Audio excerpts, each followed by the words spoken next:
God என் மேலே. அதை நான் இன்றைக்கு சேஞ்ச் பண்ண விரும்புகிறேன்.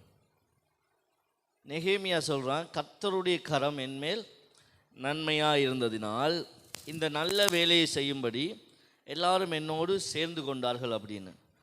ஆனால் ஜீசஸ் சொல்கிறாங்க, த ஸ்பிரிட் ஆஃப் காட் என் மேலே. எல்லாம் சொல்லுங்கள், கர்த்தருடைய ஆவியானவர் என் மேல் இருக்கிறார். கர்த்தருடைய கரம் இருந்த நெகேமியாவின் ஊழியத்தை பார்க்கலும் கர்த்தருடைய ஆவியானவர் இருந்த இயேசுவின் ஊழியம் மகிமையானதாக இருந்துச்சு. நான் எனக்கு இப்படி டிக்ளேர் பண்ண விரும்புகிறேன், இந்த சபையின் மேலே இனி கர்த்தருடைய கரம் அல்ல, இனி கர்த்தருடைய ஆவியானவர் இறங்கி வருகிறார். ஓல்ட் டெஸ்டமெண்ட்டில் எல்லா இடங்களிலும் எழுதப்பட்டிருக்கும், கர்த்தருடைய ஆவியானவர் அவன் மேல் இறங்கினார், கர்த்தருடைய ஆவியானவர் இவன் மேல் இறங்கினார். ஆனால் புதிய ஏற்பாட்டில் இயேசு சொல்லுகிறார், கர்த்தருடைய ஆவியானவர் என் மேல் இறங்கினார் அல்ல, கர்த்தருடைய ஆவியானவர் என் மேல் தங்கி இருக்கிறார். அல்லேலூயா. அப்பப்போ இறங்கிட்டு போகிறவங்க மேலே தான் கர்த்தருடைய கரம் தேவை.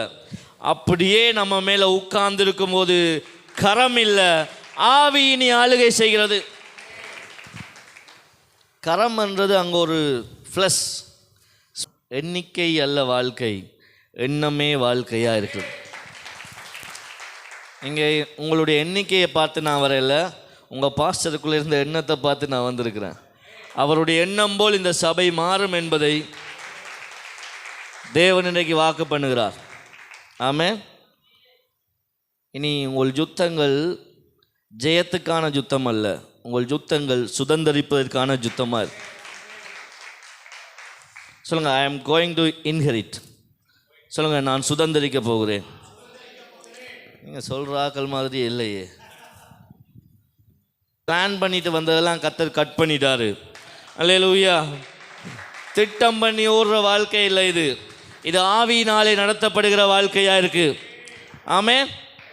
எவர்கள் தேவனுடைய ஆவியினால் நடத்தப்படுகிறார்களோ அவர்கள் தேவனுடைய புத்திரர் எனப்படுவார்கள். குமாரன் விடுதலை ஆக்கினால் மெய்யாகவே ஆவியினால் நடத்தப்பட்டால் நீங்கள் குமாரனாக இருப்பீங்க.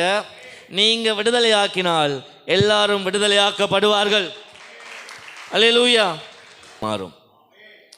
உங்களை கர்த்தர் சின்னங்களாய் மாற்றுவார். பலருடைய எண்ணங்களை மாற்றுகிற சின்னங்களாய் நீங்கள் இருப்பீர்கள். இங்கே பெரிய சேச்சன்னு கேட்டால், எண்ணிக்கை உள்ள சபை என்று கேட்டால் நீங்கள் நிறைய சொல்லுவீங்கள்ல. அந்த எண்ணிக்கை உள்ள சபைகளின் எண்ணங்களை இந்த சின்னங்களை கொண்டு தான் கர்த்தர் மாற்றுவார். இதை பெற்றுக்கொள்வதுக்கு இருக்கிற ஆக்கள் மேலே உங்களைத்தான் கர்த்தர் இந்த தேசத்துக்கே அடையாளமாய் வைப்பார். என்னோட சேர்ந்து திருப்புங்க நியாயாதிபதிகள் 1ஆம் அதிகாரம் 8ஆம் வசனம் படிங்க. யுத்தம் பண்ணி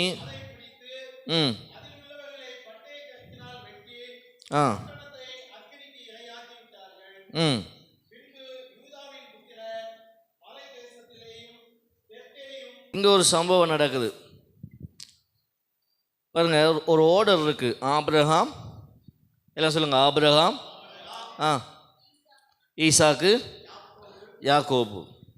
எல்லாரும் சேர்த்து சொல்லுங்க பாப்பா இந்த ஆர்டர். ஆபிரகாம், இன்னொரு ஆர்டர் இருக்கு, மோசே. மோசேக்கு அப்புறம் யாரு? யோசுவா, காலேப். இப்படி 3 பேர் இருக்கிறாங்க. ஆண்டவர் இந்த ஆர்டரை சேஞ்ச் பண்ணுறார். நான் சொல்கிறேன், இன்றைக்கு உங்கள் பெயர் சில லிஸ்ட்டுகளில் வரப்போகுது. சில டாப் லெவல் இருக்குல்ல, top 10 leaders, top 10 actors, top 10 businessman, top 10 ministers, top 10 pastors, top 10 prophets, இப்படியான லிஸ்ட்டுகளில் உங்கள் பெயரை கொண்டு கர்த்தர் ஆட் பண்ண போகிறார். எத்தனை பேர் இங்கே சுதந்திரிக்கிற ஆக்கள் இருக்கிறீங்கன்னு பார்ப்போம். நீங்கள் எதிர்பார்த்துருப்பீங்க இந்த இடங்களில் என் பெயர் வரணும் அப்படின்னு, ஆனால் அது வராமல் இருந்திருக்கலாம். நான் இன்றைக்கு சொல்கிறேன், சில லிஸ்ட்டுகளில் சில முக்கியமான இடங்களில் கர்த்தர் உங்கள் பெயர்களை கொண்டு போய் சேர்க்க போகிறார். ஆமென். ஜனங்கள் கானானை போய் பிடிச்சிட்டாங்க, கானானுக்குள்ளே போயிட்டாங்க. கானானுக்குள்ளே போனாலும் இன்னும் கானானை சுதந்திரிக்கவில்லை. எத்தனை பேருக்கு தெரியும் இந்த சம்பவம்? ஒவ்வொரு பட்டணமாக யுத்தம் பண்ணி தான் பிடிக்கும். உள்ளே போனாலும் இன்னும் பிடிக்கல. நான் எப்படி சொல்கிறேன், இந்த சபைக்குள்ளே வந்தாலும் இன்னும் நான் ஆசீர்வதிக்கப்படையிலன்னு இருக்கிறீங்கள்ல, அவங்களுக்காக நான் ஒரு வார்த்தை பேசுகிறேன். இன்றையிலிருந்து நீங்கள் சுதந்திரிக்கிறவர்களாய் மாற போகிறீங்க. கானானுக்குள்ளே போன பிறகு கூட இவங்க யுத்தம் பண்ணி தான் ஒரு பட்டணமாக பிடிச்சிட்டு போகிறாங்க. யோசுவா ஒவ்வொரு பேருக்கும் சீட் எழுதி போட்டுட்டான். சீட் எழுதி போட்ட உடனே ஒருத்தன் போய் ஒரு சீட் எடுத்தால் அதில் எந்த பட்டணத்தில் பெயர் இருக்கோ அந்த பட்டணம் அவனுக்கு. 12 கோத்திரத்துலையும் பெயர் எழுதி போட்டாச்சு. இப்படி போடும்போது நம்ம காலேப்புக்கு சொல்லுங்கள், காலேப் எல்லாம் சொல்லுங்கள், காலேப்புக்கு எப்ரோன் என்கிற ஒரு பட்டணத்தில் பெயர் வந்துருச்சு. எப்ரோன் இஸ்ரவேலிலேயே ஒரு செழிப்பான ஒரு தேசம். உங்கள் ஊட்டி, கொடைக்கானல், பொள்ளாச்சி அப்படி நல்ல நீர்வளம் நிறைந்த நல்ல வயல் நிலங்கள் உள்ள ஒரு தேசம். அப்படியான ஒரு இடம் காலேப்பு கிடச்சிட்டு. ஆனால் அந்த பேரை எடுத்துட்டாலும் இன்னும் அவனுக்கு அது சொந்தமாக இல்லை. ஆவியில் அவங்க அதை சுதந்திரிக்கிறாங்க. அந்த காலத்தில் சீட்டு எழுதி போடுற மாதிரி இந்த காலத்தில் ஊழியக்காரங்க அவங்க மேலே வார்த்தைகளை பேசுகிறாங்க. முதல்ல மாம்சத்தில் அது கிடைக்காட்டிலும் அந்த வார்த்தையை பிடிச்சு அப்படியே நமக்குள்ளே வச்சிடணும். அந்த சீட்டை எடுத்த உடனே இவங்களுடைய எண்ணம், இனி ஹெப்ரோன் என்னுடையது. அல்லேலூயா. உங்களை பார்த்து ஒரு வாக்குத்தத்தம் சொல்கிறாங்கன்னா, நீ நல்லா வரப்போறா, நீ செழிக்க போகிறா, நீ பெரிய பிஸ்னஸ் மேனாக வரப்போறாண்டா, வரட்டும் பார்ப்போம். வருமா? வரும். ஆனால் இப்படி இருந்தால் வராது. தீர்க்க தரிசனம் வந்த உடனே, வார்த்தை வந்த உடனே வருமா வராதான்னு யோசிக்க கூடா.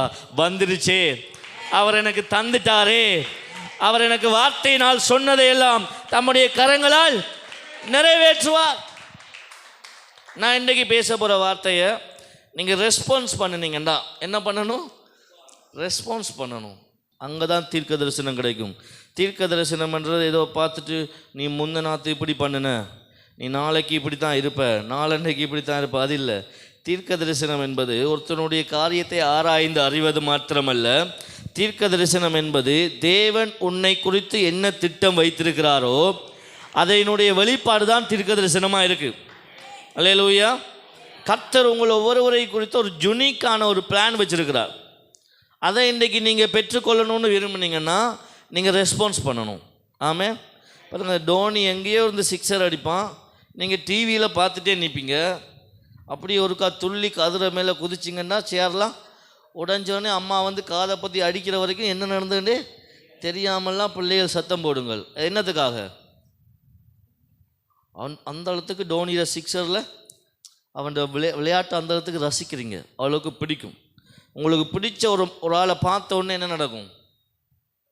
லவ் பண்ணியிருக்கிறீங்களா? யாராவது லவ் பண்ணுறவங்கள பார்த்த உடனே என்ன நடக்கும் சொல்லுங்கள் பார்ப்போம். அப்படியே ஒரு பட்டாம்பூச்சி பறக்கும், அப்படி ஒரு சந்தோஷம். காலையில் தான் பார்த்துருப்பான், அதே மூஞ்சியை பின்னேரம் பார்க்கக்குள்ளேயும் புதுசாக ஒரு பட்டாம்பூச்சி பறக்கும். பாருங்களேன், ஆண்டவுடைய வார்த்தையில் எப்படி வரணுங்க தாகம். எப்பயோ கேட்ட மாதிரியே இருக்குன்னு யோசிச்சிருக்கக்கூடாது. கேட்க கேட்க அதில் ஒரு ஆர்வம், அதில் ஒரு தாகம், அதில் ஒரு பசி, அதை பார்க்கணுன்றே ஒரு ஏக்கம் உண்டாகணும். பாருங்களேன், காலையில் தான் பார்த்தேன், இனி இவளை இன்றைய பார்க்கக்கூடாது, நாளைக்கு பார்ப்போம்ட்டு போகிறேன். காலையில் தான் பார்த்துருப்பான், அதுக்குள்ளே மெசேஜ் பண்ண உன்னை பார்க்கணும் போல இருக்குது. இப்போ தானே நான் பார்த்தேன், இல்லை இன்னொருக்கா பார்க்கணும் போல இருக்குது. ஏன்? இன்னொருக்கா அந்த வார்த்தையை கேட்கணும் போல இருக்குது. ஏன்னா அந்த வார்த்தை தான் என்னை வாழ வைக்கிற வார்த்தை, அந்த வார்த்தை தான் என்னை உயிர்ப்பிக்கிற வார்த்தை. பாருங்கள், இங்கே இஸ்ரவேல் ஜனங்கள் போய் யுத்தம் பண்ணி ஒவ்வொரு பட்டணமாக பிடிக்கும்போது இங்கே ஒரு சம்பவம் நடக்குது. நம்ம காலேப்புக்கு யுத்தம் பண்ண இயலாது. 80 வயசாயிருச்சு. மோசே 80ல் ஸ்டார்ட் பண்ணானிங்க, காலேப் 80லேயே முடிச்சிச்சு. ஏன்னு நான் கொஞ்சம் போக உங்களுக்கு விளங்கும். 80 வயசாகிடுச்சு, இவனுக்கு யுத்தம் பண்ண முடியல. கேட்குறான், இங்கே யாராவது ஒரு ஆம்பளை பையன் இருந்தால் எனக்காக யுத்தம் பண்ணி இந்த ஹெப்ரோனை பிடிச்சி தந்தா உனக்கு என்ன தருவேன்? என்னுடைய மகள் அக்சாலை உனக்கு திருமணம் பண்ணி தருவேன். இந்த ஒத்னியேல் அதில் வாசிங்க பார்ப்போம். இப்போ அப்பொழுது காலேபுடைய தம்பியாகிய கேனாசின் குமாரன் கேனாஸ், சொல்லுங்க கேனாஸ், சத்தமா சொல்லுங்க கேனாஸ். கேனாசுடைய குமாரனாகிய ஒத்னியேல் வந்து தான் இந்த யுத்தத்துக்கு போறேன்னு சொல்லி கை உயர்த்துறான். கேனாஸ் என்றா அதனுடைய அர்த்தம் புலம்புகிறவன். இங்கே கூகுளில் போய் அடிச்சு பாருங்க கேனாஸ் அப்படின்னு. புலம்புகிறவன் ஒரு அர்த்தம் இருக்கு, இன்னொரு அர்த்தம் வேட்டைக்காரன் அப்படின்னு இருக்கு. சொல்லுங்க, புலம்புகிறவன், வேட்டைக்காரன், ரெண்டையும் சேர்த்தா என்னென்னு வரும்? புலம்புகிற வேட்டைக்காரன். புலம்பிக்கிட்டே வேட்டைக்கு போவான். கானானுக்குள்ளே வந்தோடனே மட்டும் எல்லாம் செழிப்பாக இருந்தாங்கன்னு நினச்சிடக்கூடா. கானானிலும் சில வறட்சியான இடங்கள் இருந்துச்சு. கானானிலும் பல வறட்சியான இடங்கள் இருக்குது, பல பாலைவனங்கள் இருக்குது, வனாந்தரங்கள் இருக்குது. இந்த பாலைவனத்தில் ஒரு இடத்துல தான் நம்ம கேனாஸ் குடியிருக்கிறான்ல. அவன் வேலை வேட்டையாடுறது. பாலைவனத்தில் வேட்டையாடினா எப்படி இருக்கும்? காட்டில் வேட்டையாடினா கூட கொஞ்சம் பரவாயில்ல. இந்த பாலைவனத்தில் அந்த மேடுகளுக்கு பின்னால் சில முயல்கள் எல்லாம் ஒளிஞ்சு நிற்கும், மானுகள். அப்போ இந்த கேனாசு வந்து யுத்தத்துக்கு போகும்போது, வேட்டைக்கு போகும்போது செருப்பு போட்டு போக முடியாது. ஏன்? மணலில் ஓட முடியாது. கால் சுட சுட, வெயிலில் கால் கொதிக்க கொதிக்க, அதுக்குள்ளே புலம்பி புலம்பி புலம்பி புலம்பி அவனுடைய அழுகையெல்லாம், ஆண்டவரே என் அண்ணனுக்கு எப்ரோனை கொடுத்தீங்களே, நல்ல செழிப்பான இடத்த கொடுத்தீங்களே, எனக்கு மட்டும் என்னத்தை கொடுத்துருக்குறீங்க? வறட்சியான இடத்த கொடுத்துருக்குறீங்களே. கானானுக்கு வந்த பிறகும் வறட்சியோடு நீங்கள் இருப்பீங்களானால், சபைக்குள்ளே வந்த பிறகும் நீங்கள் இன்னும் வறுமையில் இருப்பீங்களானால், உங்களுக்கான வார்த்தை, கர்த்தர் இந்த நாளுக்கு பிறகு உங்கள் வறட்சியை அவர் செழிப்பாய் மாற்றுகிறார். அல்லேலூயா. சபைக்கு வந்துட்டேன் பாஸ்டர், ஆண்டவர்கிட்ட வந்துட்டேன், ஆனாலும் இன்னும் நல்லா வரையலை என்று சொல்கிறவங்களுக்காக நான் பேசுகிறேன். சபைக்குள்ளே வந்த பிறகு நான் கடனோடு இருக்கிறேன் பாஸ்டர்னு சொன்னீங்கன்னா உங்களுக்காக நான் பேசுகிறேன். நீங்கள் அடகில் வைத்திருக்கிற தங்கங்களை சில நாட்களில் மீட்டு எடுத்து பல பேருக்கு தங்கம் வாங்கி கொடுக்குற அளவுக்கு கர்த்தர் உங்களை உயர்த்துவார். அல்லேலூயா. சபைக்குள்ளே வந்து இன்னும் உயர இல்லை பாஸ்டர், எகிப்திலேயே இருந்திருக்கலாம் போல. தேங்க்யூ சிஸ்டர், உங்கள் நகையெல்லாம் சீக்கிரமாக வந்துடும். இது ரெஸ்பான்ஸ் பண்ணுறதா? இப்போ கானானுக்குள்ளே வந்தும் என் வாழ்க்கை எப்படித்தான் ஆண்டவரே இருக்குதுன்னு அழுதுகிட்டே இருக்கான். இப்போ அப்பா வேட்டைக்கு போனால் மகனும் எங்கே தான் போகணும்? சத்தமாக சொல்லுங்களேன், எங்கே போகணும்? மகன் வேட்டைக்கு தான் போகணும். அந்த காலத்தில் என்ன இன்ஜினியர் படிப்பு இருந்துச்சா, இல்லை டாக்டர் படிப்பு இருந்துச்சா? அப்பாட வேட்டை தொழில் வேணா, நான் அங்கே போயிடுறேன் அப்படின்னு. ஒரு காலத்தில் பாருங்கள், கல் சீவுற ஆக்கள்ற பிள்ளைகளெல்லாம் என்ன செய்வணும்? கல் சீவணும். மீன் பிடிக்கிறவன்ற பிள்ளையெல்லாம். அதனால தான் அந்த சாதி பேரே வந்துச்சுல. கேனாசுடைய மகனுடைய நிலைமை, ஒத்னியேலும் வேட்டைக்கு போகணும். இவன் வேட்டைக்கு போயிட்டு ஏதாவது விலங்கை பிடிச்சிட்டு வந்தால் தான் சாப்பாடு, இல்லாட்டி என்ன இல்லை, சாப்பாடு இல்லை. இன்றைக்கி மேசன் வேலைக்கு கூலி வேலைக்கு போனால் பின்னேரம் சாயந்தரம் வரைக்கும் என்னத்தோட வரணும்? சம்பளம் வாங்கிட்டு வரணும், இல்லாட்டி சாப்பாடு இல்லை. சில பேர் சொல்ல, இன்றைக்கு மட்டும் சம்பளம் இல்லாமல் வந்திரோ, நாளைக்கு நானும் தூக்கு போட்டுறோம், நீ சாக வேண்டியதுதான். அப்படியான நிலைமைகள் இனி மாறுவதாக. ஆமென்.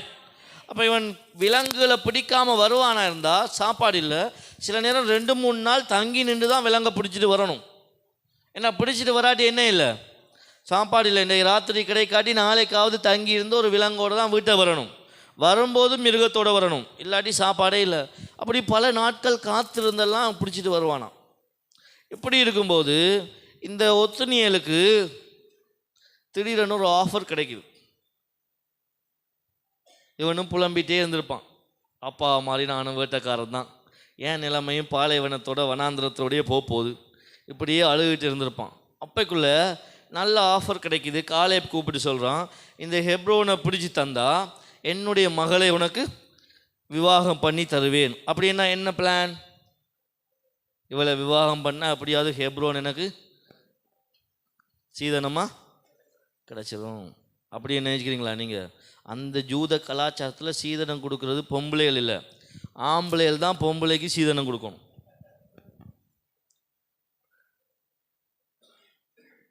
ஆம்பளையில் தான் பொம்பளைக்கு கொடுத்து கூட்டிகிட்டு வரணும். அப்படி தான் நான் ஈசாக்கு பொண்ணு பார்க்கும்போது எலியாசர் கொண்டு கொடுத்து கூட்டிகிட்டு வரான் ரெபெக்கால. அப்படி ஒரு காரியம் இந்தியாவில் மாறிச்சுன்னு வைங்களேன், எப்படி இருக்கும் சொல்லுங்கள் பார்ப்போம். உங்களுக்கெல்லாம் பயங்கர சிரிப்பாங்க, பல்லு காட்டுற வடிவ பார். இனி அப்பட்டே இருந்து என்ன கொண்டான்னு கேட்கவே முடியாது. என்னடி கொண்டா என்னட்ட, அவருக்கு என்ன கொண்டு வரணும்? மூக்கையும் மொழியையும் கொண்டு வந்ததே பெரிய விஷயம். உன் முகர கட்டைக்கு உனக்கு என்ன கொண்டு வரணும்? அப்படி சிலது கேட்கும். நான் நிறைய அனுபவங்கள் இருக்கு நம்மளுக்கெல்லாம். பாருங்க, இந்த ஒத்துணியலுக்கு பெரிய சவால். அக்ஸாலண்டோன்னு ஏதோ பெரிய அழகு ராணி உலக ராணி எல்லாம் கிடையாது. அப்படியெல்லாம் பைபிள் எழுதப்படையில. காலை இப்போ அனௌன்ஸ் பண்ணும்போது எப்ரோனை பிடிச்சி கொடுத்தா என்னுடைய மகளையும் மகளோடு கூட நல்ல சீதனமும் தருவேன்னு சொல்லல, என் மகளை மட்டும் கொடுப்பேன் அப்படின்னு தான் சொன்னான். அப்படி இருக்கும்போது இந்த ஒத்துணியல் கை ஊற்றிட்டான். நான் வர்றேயா. பக்கத்தில் நின்று தன் குடும்பம்லாம் சொல்லியிருக்கும், ஏய் லூசாடா, உனக்கு அப்பாவனையும் வேட்டையாடுறதுல வீட்டுக்கே சாப்பிட காணாது, இதுக்குள்ளே இன்னொருத்தையை கூட்டிக் கொண்டு வீட்டில் உட்கார வச்சுட்டீங்கன்னா. அப்படி அம்மா கத்தியிருப்பாரே, உனக்கு மண்டையில் ஏதாவது மூளை இருக்கா? மண்டையில் தான்மா மூளை இருக்கும். ஏதாவது இருக்காடா? நானும் நீயும் அப்பனும் சாப்பிட்றதுக்கே பெரிய பாடு. அதுக்குள்ளே இன்னொன்று ஒத்துணியலுக்கு ஒரு அண்ணா தங்கம்பி இருந்திருந்தாங்கடா, ஒரு 4-5 பேர் இருந்திருப்பாங்க. 6வதாக இன்னொருத்தையை கூட்டிக் கொண்டு வீட்டில் உட்கார வச்சா, இதுவரைக்கும் 5 பேருக்காக வேட்டையாடின ஒத்துணியல் திருமணத்துக்கு பிறகு 6 பேருக்காக வேட்டையாடணும். இவர் கல்யாணம் கட்டினோன்னு ஏதோ பெரிய மன்னாதி மன்னனா ராஜாதி ராஜனா போகிறதில்லை. சில மாப்பிள்ளைங்களுக்கு கல்யாண தண்டு மட்டும்தான் சிரிப்பும் கௌரவமும். அந்த அண்டோட கதை முடிஞ்சு கல்யாணம் முடிச்சு வந்தோன்னே ஏதாவது ஹனிமூனுக்கு போய் வந்தால் அந்த 2 நாளைக்கு வழியாக சிரிச்சுக்கிட்டு பெரிய ராஜா மாதிரி சாப்பாடு பரிமாற்றம் என்ன, கை கழுவி விடுறது என்ன, கை துடைக்க துணி கொடுக்கறது என்ன, செருப்படுத்து போட்டு விடுறது என்ன, எல்லாம் பல கோலங்களில் கவனிப்பு. குடும்பமே விழுந்து விழுந்து கவனிக்கும். இவருக்கு தெரியாது, இன்னும் 3 நாளில் குடும்பத்தையே நான் தான் கவனிக்கணும் அப்படின்னு. அல்லேலூயா. நானும் அப்படி அனுபவிச்சிருக்கேன். போன புதுசில் 3 முட்டை வரும் ஒரு நாளைக்கு. அது ஒரு நேரத்தில், 3 நேரத்துக்கு இல்லை, ஒரு நேரத்தில் 3 முட்டை வரும். இங்கேருந்து ஒரு அத்தை, அங்கேருந்து ஒரு அத்தை, இங்கேருந்து ஒரு சித்தி, 3 முட்டை வந்துடும். கடைசியாக 4ஆவதாக மனுஷி கொண்டு வர, அதை தடுத்து அவக்கே ஊட்டி விட்டு நீ சாப்பிடப்பான்னு கொடுத்துட்டு போய் தூங்கிடுவேன். 3-4 நாள், ஒரு கிழமை கடைசி. அதுக்கு பிறகு தான் தெரிஞ்சுது, இனிமேல் மொத்த குடும்பத்தையும் இவர் தான் விழுந்து. மாப்பிள்ளைங்களுக்கு சில விஷயமே தெரியாது. போகிற நேரத்தில் போய் மாட்டிடுறது, கொடுக்குற முட்டையோட இவரை மொட்டையாக்கிடுவாங்க. அல்லேலூயா. ஒத்தினிகளுக்கு அந்த அண்டு மட்டும்தான் கனம் கிடைக்கும். அடுத்த நாள் பொண்டாட்டியை கூட்டிகிட்டு வீட்டை போயிடணும். போயிட்டு அடுத்த நாள் செருப்பும் போடாமல் அந்த அண்டு மட்டும் ஷூவெல்லாம் போட்டு ராஜாதி ராஜா மாதிரி நிற்கலாம். அதுக்கப்புறம் செருப்பும் போடாமல் வேட்டையாட கிளம்பிடணும். சில பேர், நிறைய பேர் கத்திருப்பாங்க, வேணாண்டா உனக்கு மூளை இல்லை, பைத்தியம். அப்படி சொன்னாலும் இந்த ஒத்னியலுடைய இருதயம் எப்படி இருந்ததுன்னு சொன்னால், மனுஷன் முகத்தை பார்க்கிறான், கர்த்தரோ என் இருதயத்தை பார்க்கிறார். ஏன் ஒத்னியல் கை உயர்த்தினா? இவ்வளவு பாடுகள் மத்தியில், உபத்திரவங்கள் மத்தியில், இவனுக்கே தின்ன சோறு இல்லாத போது இன்னொருத்தையை கூட்டிகிட்டு போகிறதுக்கு ஏன் இவன் முன் வந்தான் தெரியுமா? அக்ஸாலுக்காக கிடையாது. அவனுடைய நோக்கம் எல்லாம், காலேப் எனக்கு ரிவார்டு கொடுக்குறானோ இல்லையோ, கர்த்தர் எனக்கு ஒரு ரிவார்டு வச்சிருக்கிறார். அல்லேலூயா. மனுஷன் கொடுக்கிற புகழ்ச்சி ஒரு நாள் நிறுத்தப்படும். கர்த்தருடைய புகழ்ச்சி கீர்த்திக்கும் ஒரு நாளும் முடிவில்லை. நான் இன்றைக்கு ஒரு முடிவில்லாத மகிமையை உங்கள் ஊழியத்தில் பேசிட்டு போகிறேன். இன்றையிலிருந்து இந்த ஊழியத்துக்கு கிடைக்கிற வாழ்த்துக்களும் பாராட்டுக்களும் முடிவில்லாமல் கிடைக்கும். இன்னைக்கு பிறகு உங்கள் காணிக்கை நிறுத்தப்படாமல் வந்துட்டே இருக்கும். அல்லேலூயா. ஒரு நாளும் நிற்காது. இந்த சபையினுடைய மகிமை, இந்த சபையினுடைய மகிமை முடிவில்லாத மகிமை. ஏன் தெரியுமா? மோசையின் ஊழியம் முடிந்து போகிற ஊழியம், இயேசு கிறிஸ்துவின் ஊழியம் முடிவில்லாத ராஜ்யம். முடிந்து போகிற ஊழியத்தை நிறுத்துறோம். ஏன் தெரியுமா? நாங்கள் ஒரு முடிவில்லாத ஊழியத்துக்கு போகிறது இல்லைங்க, முடிவில்லாத ராட்சியத்துக்குள்ள போகிறோம். ஊழியம் யாரோ ஒரு சிலரை வழிநடத்துவது, ராட்சியம் முழு நாட்டையும் ஆளுகை செய்வது. ஏய், நீ வழி நடத்துகிறவன் அல்ல, நீ ஆளுகை செய்ய பிறந்தவன். யாரோ சிலரை வழிநடத்தி கொண்டு போறதுக்கு கர்த்தர் உங்களை அழைக்கல. bless you sister. நீங்க பல தேசங்களை ஆளுகை செய்யும்படி கர்த்தர் உங்களை அழைத்திருக்கிறார். அபிஷேகம், கர்த்தர் அபிஷேகித்த பல தீர்க்கதரிசிகள் ஊழியக்காரர்கள் எழும்பி பல காரியங்களை செஞ்சாங்க. ஆனால் ஆளுகை உள்ள குமாரன் வந்தபோது முழு சிருஷ்டியும் சர்வ சிருஷ்டியும் அவருடைய பாதத்துக்கு கீழே வந்தது போல இன்னும் கொஞ்ச காலத்தில் கர்த்தர் இந்த தென்காசி பட்டணத்தை உங்கள் பாதத்துக்கு கீழே கொண்டு வருவார். ஒத்னியேல் சொல்றான், எனக்கு அக்சாலும் தேவையில்லை, அவன் கொடுக்குற சீதனமும் தேவையில்லை, அவன் கொடுக்குற பாராட்டும் தேவையில்லை, ஒன்றே ஒன்று நடக்கணும், எதிரிகளின் கையில் வாக்குத்தத்தம் பண்ணப்பட்ட தேசம் இருக்கக்கூடாது. அல்லேலூயா, அல்லேலூயா. நீங்கள் சில பேருக்கு உதவணுங்க, அவங்க பிரமாணம் பேசுகிறாங்களோ உடன்படிக்கை பேசுகிறாங்களோ அது வேறு. ஆனால் நீங்கள் சில பேருக்கு உதவணும். எப்படின்னா, கர்த்தருடைய வாக்குத்தத்தம் நிறைவேறும்படி, தேவ ராஜ்யம் கட்டப்படும்படி. அல்லேலூயா. உங்கள் சபைக்கு வெளியாலேயும் சில சபைகளோடு நீங்கள் சேர்ந்து நில்லுங்க.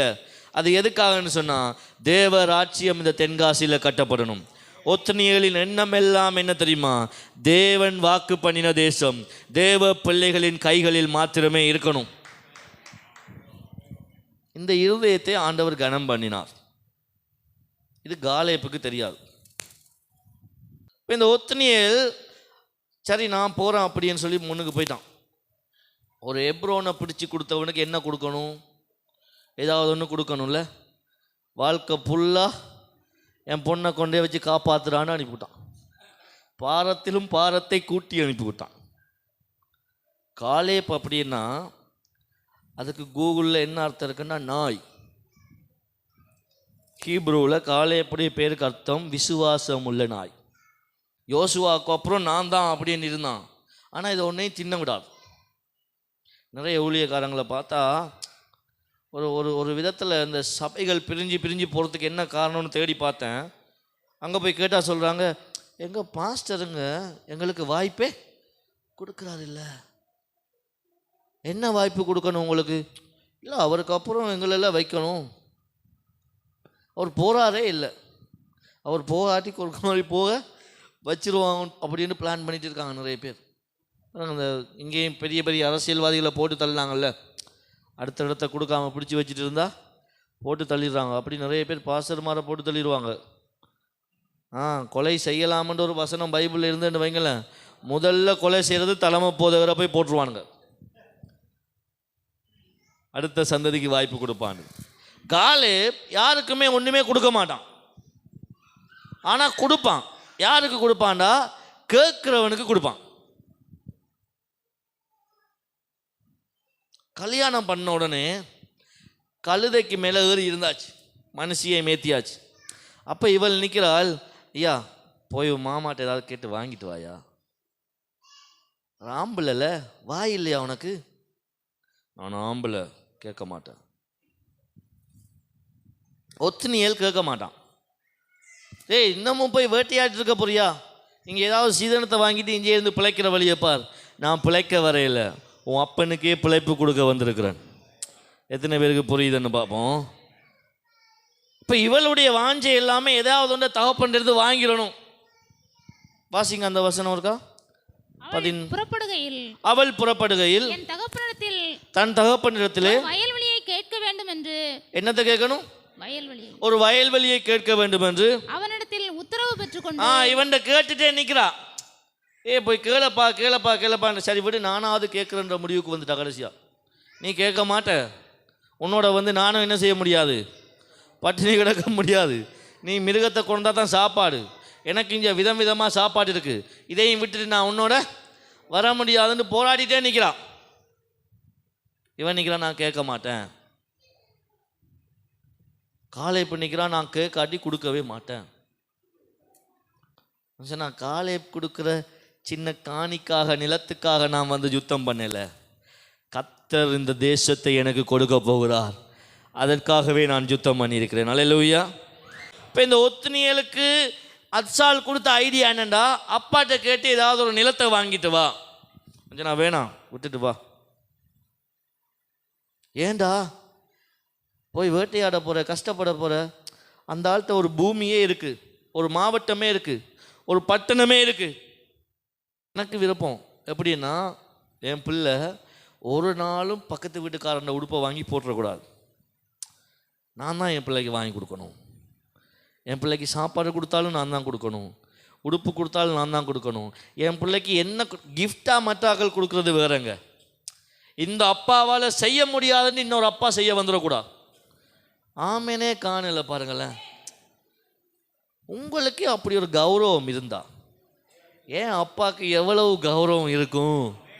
அல்லேலூயா. இந்த பொண்ணு துறக்கே அவ்வளவு கௌரவம் இருந்தால் இந்த பொண்ணை படைத்தவருக்கு எவ்வளவு கௌரவம் இருக்கணும்? ஆமென். என் பிள்ளை ஒருத்தனை கையேந்த கூடாதுடா.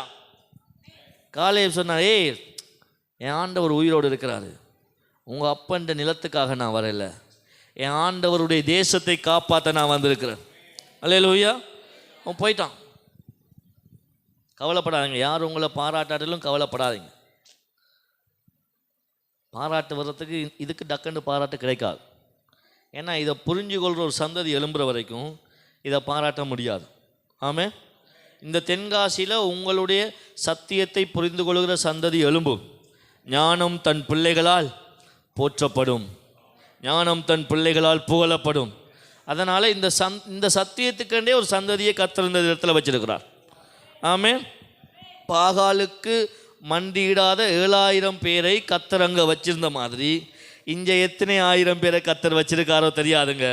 அத்தனை 1000மும் உங்கள் பாதத்தில் தான் வந்து ஆகணும். ஆமென். இனி பல நியூ கவர்னன்ட் சேர்ச்சஸ் இங்கே எழும்பும், பல கிருபையின் சபைகள் எழும்பும். அது எல்லாவற்றுக்கும் தலையாய் கர்த்தர் இந்த சபையை ஏற்கனவே ஆயத்தப்படுத்தி வைத்திருக்கிறார். அல்லேலூயா.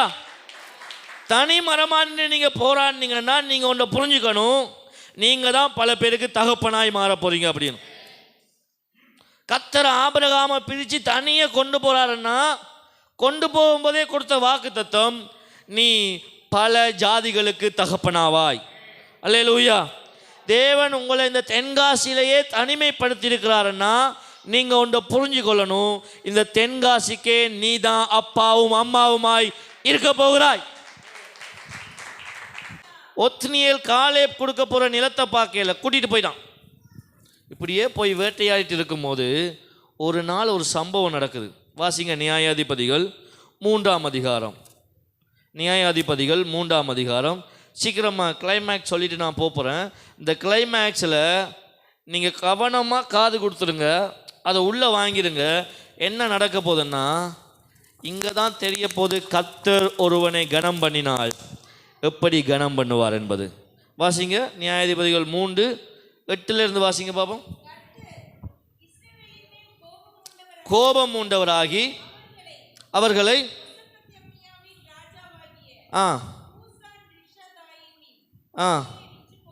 விற்று போட்டார்.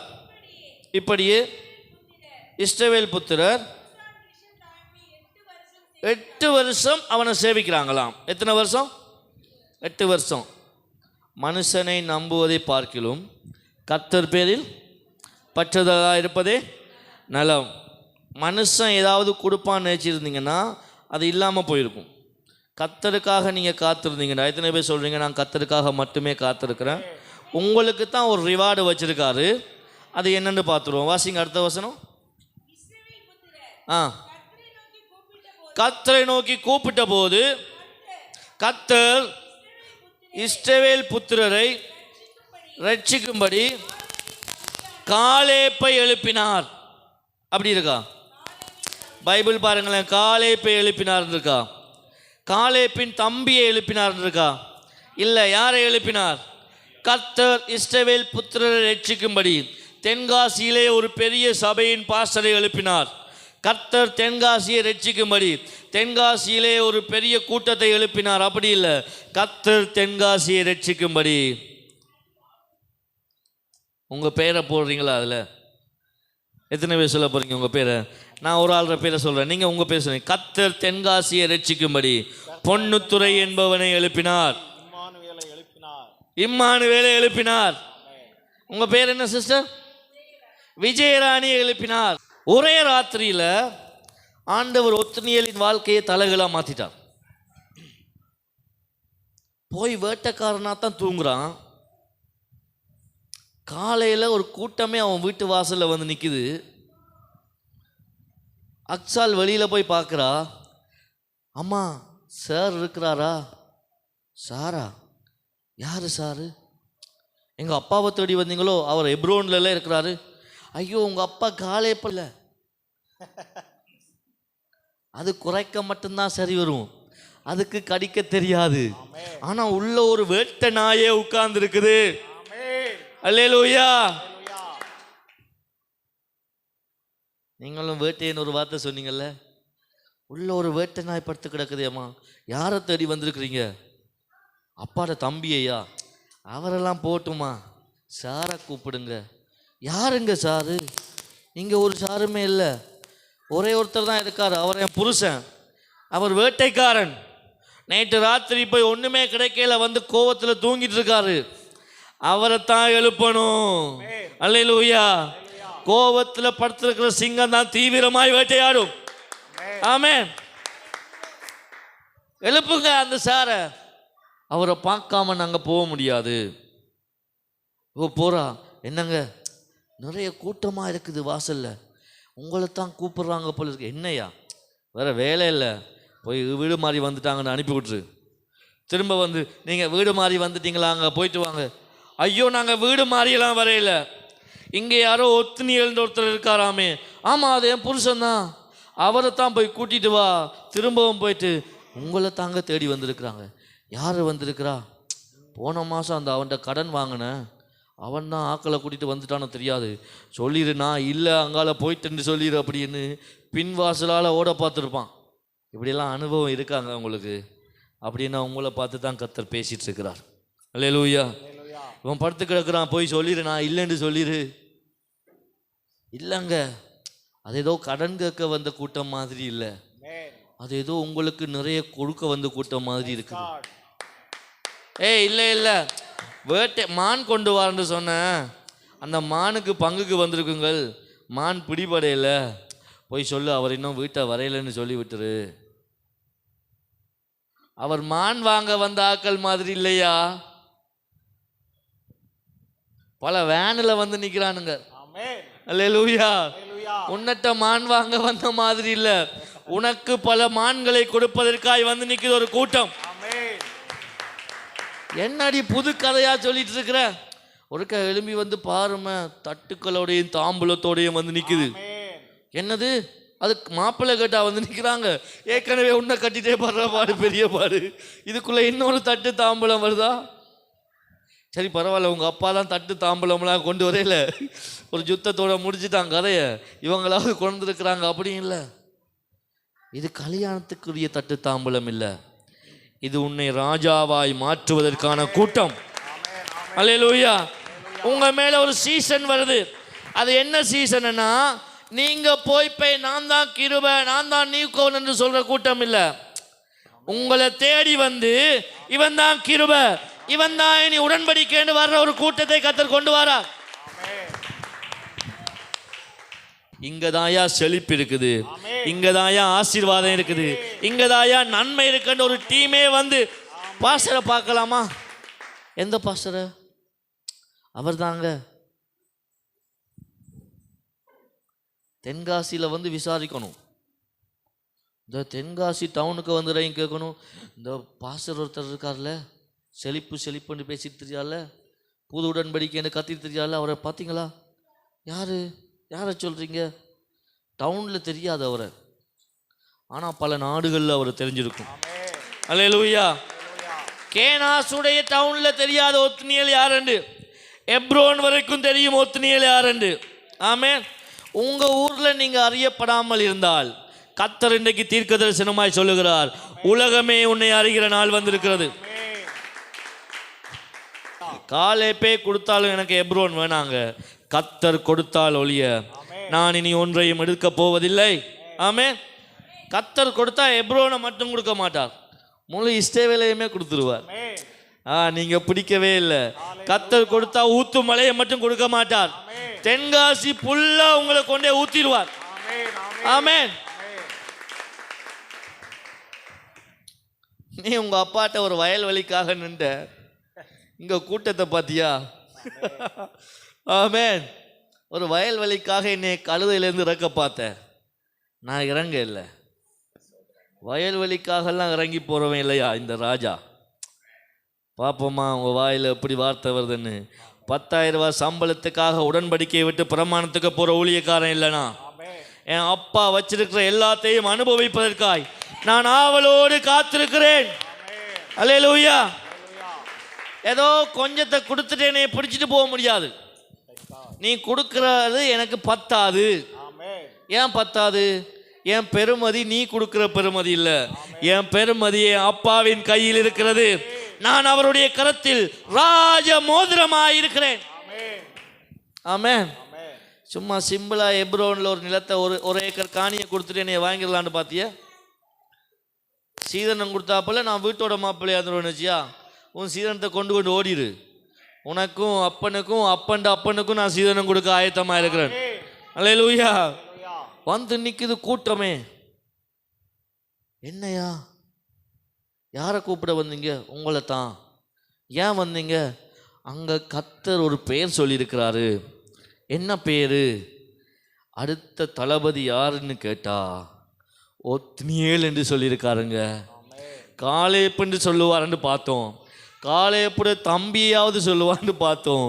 காலேப்பையும் சொல்லல, கேனாசையும் சொல்லல, காலேப்பின் தம்பியின் குமாரனாகிய ஒத்னியேல் என்னும் ஒரு இரட்சகனை எழும்ப பண்ணினார்.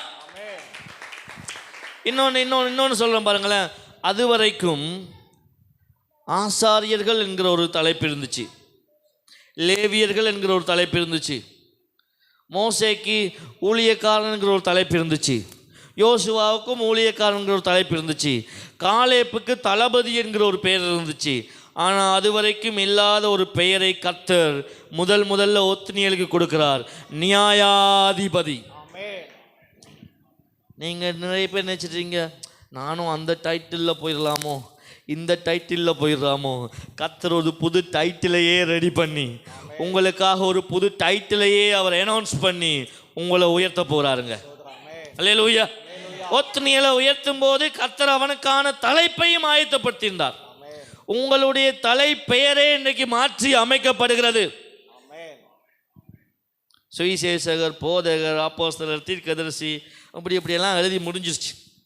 இனி ஏதோ ஒன்று புதுசாக கர்த்தர் ஆயத்தப்படுத்த போறார். ஆமே. ஒன்று ரெடிமேட்டாக பண்ணி வச்சிட்டு இருக்காரு. நீ மினக்கெட்டெல்லாம் ஒரு டைட்டில் போட வேண்டிய அவசியமே இல்லை. தேசமே உனக்கான ஒரு டைட்டிலை ஆயத்தப்படுத்திட்டு இருக்குது. ஆமே. ஒரே ராத்திரியில் என்னைக்காவது ஒரு நாள் இருந்துட்டு தான் ஒரு மிருகத்தை வேட்டையாடி சாப்பிட்டவனுக்கு அடுத்த நாள் காலையில் எழும்பி பார்த்தா பல தட்டா சாப்பாடு வந்திருக்குது. அல்லேலூயா. அவன் வீடே மாறிச்சு, அவன் சாப்பாடே மாறிச்சு. இனிமேல் நீ வேட்டையாடி சாப்பிட்றவன் இல்லடா. அல்லேலூயா. இனி நீ வேர்வை சிந்தி கூட உழைக்க முடியாத அளவுக்கு கர்த்தர் உன்னை ஆசீர்வதிக்க போறார். நான் சொல்றேன், நீங்க வேர்வை சிந்தினா தான் சாப்பாடுன்னு நினைச்ச காலத்தை கர்த்தர் இன்றைக்கு ஒரு கோடு போட்டு சொல்றாரு, நீ இனி வேர்வை சிந்தாத அளவுக்கு நான் உன்னை ஆசீர்வதிக்க போகிறேன். அல்லேலூயா. நீங்கள் நாட்டாத திராட்சை கடிச்செடியின் பலனை புசிப்பீர்கள், நீங்கள் கட்டாத வீடுகளில் குடியிருப்பீர்கள். எப்படி? அது கர்த்தரால் மாத்திரமே முடியும். ஒருவரும் கோலும் கையும் இரு பரிவாரமாகும், உம்மால் அன்றி இது யாரால் கூடும்? வெறும் கோலும் கையும் பல பரிவாரமாகும், உம்மால் அன்றி யாரால் கூடும்? கர்த்தரால் கூடாத காரியம் ஒன்றுமே இல்லை. அவர் சொல்ல ஆகும், அவர் கட்டளையிட நிற்கும். எங்க ஒத்னியேல் மனுஷனுடைய கணத்தை விரும்பாமல் ஓடினானோ அதே மனுஷர்கள் முன்பதாய் கர்த்தர் அவனை கனம் பண்ணும்போது அவனை வேட்டைக்காரனாய் கனம் பண்ணவில்லை, அவனை நியாயாதிபதியாய் கனம் பண்ணினார். சில பேர் சொல்லுவாங்க, நாங்கள்லாம் கஷ்டப்பட்டு அப்படியாக மேலே வந்தோம். நீங்கள் கஷ்டப்பட்டு வரப்போறதில்லை, நீங்கள் இஷ்டப்பட்டு மேலே வரப்போறீங்க. ஆமே. மொத்த உலகத்தையும் ரட்சிக்க ஒருவர் தான் வந்தார். அல்லேலூயா. அவர் ரட்சித்த உலகத்தில் நான் வாழ்கிறேன். உன் உலகத்துக்கு நான் வேணா சாபக்கேடா இருக்கலாம், ஆனால் அவருடைய உலகத்துக்கு நான் ஆசீர்வாதமாக இருக்கிறேன். அல்லேலூயா. ஆபிரகாமை பார்த்தான்னு சொன்னா, உனக்குள் உன் சந்ததிக்குள் பூமியில் உள்ள சகல வம்சமும் ஆசீர்வதிக்கப்படும். இவனுங்க வித்தியாசமாலாம் எழுதுறானுங்க. எப்படித்தான் பேசினாலும் பயப்படாதீங்க, அவர் பேசினதை மிஞ்சி ஒருவனும் இங்கே பேசிவிட முடியாது. கர்த்தர் கனம் பண்ணுகிற ஒரு மனுஷனை ஆண்டவர் சாதாரணமாக கனம் பண்ண மாட்டார். ஒரு அரண்மனை வாசலில் ஒருத்தன் குந்திட்டு இருக்கான். என்ன பேர்? மொர்தெகாய். எல்லாம் சொல்லுங்க, மொர்தெகாய். எஸ்தரை ராஜாத்தியா வர்ற அளவுக்கு வளர்த்து விட்டது இவன் தான். இவன் போய் ஒரு அரண்மனை வாசலில் குந்திட்டு இருக்கான். என்னை கவனிங்க, இவன் அரண்மனை வாசலில் இருக்கும்போதெல்லாம் ஒருத்தன் அந்த வழியாக போயிட்டே இருப்பான். ஆமான். அந்த ஆமான் போகும்போதெல்லாம் எல்லாருமே எழுந்து நிற்கணும். பல பேர் ஆமானுக்கு எழுப்பி நிற்கிற ஆக்களிங்க. நீங்கள் ஆமானுக்கு ஆமா போடாமல் இருந்தீங்கன்னா உங்களுக்கு எல்லாரும் ஆமா போடுற காலம் வருது. அல்லேலூயா. இல்லை ஆமானுக்கு ஆமா போட்டாதான் ஐயா அங்கால கொஞ்சம் கொஞ்சம் பார்த்து கொடுப்பார் அகாஸ்வேர் ஒன்று நினைச்சிட்டு இருந்தான். அகாஸ்வேரு கொடுக்குற கணம் இல்லை, கணம் கர்த்தர் கணம் பண்ணுவதே கணம். அல்லேலூயா. இந்த ஆமானுக்கு ஆமா போடாமல் இருக்கும்போது ஆமானுக்கு ஒரே கோபம், இவனை எப்படியாவது ஆமா போட வைக்கணும். நாங்கள் ஆமா போடுற கூட்டம் இல்லை. எல்லாம் சொல்லுங்க, நாங்கள் ஆமா போடுற கூட்டம் இல்லை. நாங்கள் ஆமானையே போட வந்திருக்கோம். யா அல்லேலூயா.